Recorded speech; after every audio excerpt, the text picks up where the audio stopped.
বাচ্চারা কালকে সবাইকে যা যা পড়া দিয়েছিলাম সবাই পড়ে আসছো তো? জি ম্যাডাম। আজকে আমরা একটা পরীক্ষা নিই, ঠিক আছে? সবাই যার যার বাবার নাম লিখবা, ঠিক আছে? 1 2 3 ম্যাডাম লেখছি। তোরা দুইজন এদিকে।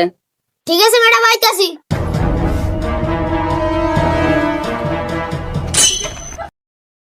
তোরা দুই ভাই আপন ভাই, তাইলে তোরা আলাদা আলাদা বাপের নাম লাগছিস কে? আর ম্যাডাম আমরা যদি আলাদা আলাদা করে না লিখলাম তাহলে তো আমরা বুঝতেনি যে আমরা দেখে দেখে ও বাবা, এক কেমন পোলা পাইন! ল ল ল ল, কেমন পোলা পাইন আমি জীবনও দেখিনি। যা যা লেখ লেখ লেখ যা। কেমন পোলা পাইন! এই সবাই ভালোভাবে পড়াশোনা কর। যদি ভালোভাবে পড়াশোনা যদি না করস তাহলে নাম্বার দিম না, আর যদি ভালোভাবে যদি পড়াশোনা করস তাহলে নাম্বার দিমু। আল্লাহ, ম্যাডাম কি বলে? ম্যাডাম আমাকে ক্ষমা করবেন, আমি আপনার নাম্বার নিতে পারবো না। আমি তো জরিনাকে ভালোবাসি। এ কেমন পোলা! এই তোকে আমি এই কথা কইছি? হ্যাঁ, আমি কইছি পরীক্ষার খাতায় তোকে নাম্বার দিম, যদি ভালো পড়ালেখা করস তাহলে নাম্বার দিম।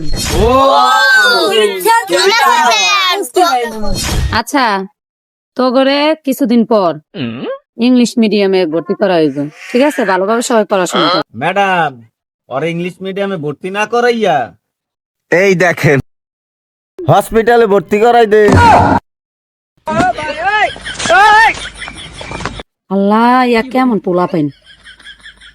খবির, তুই এই ছাগলের রচনাটা একটু কদি।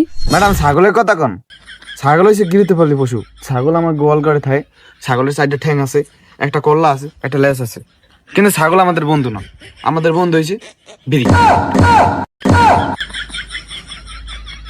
ও মা, কেমন ছাত্র! ও মা, আজকে তোকে ছুটি। যা যা, বাড়ি যা, বাড়ি যা।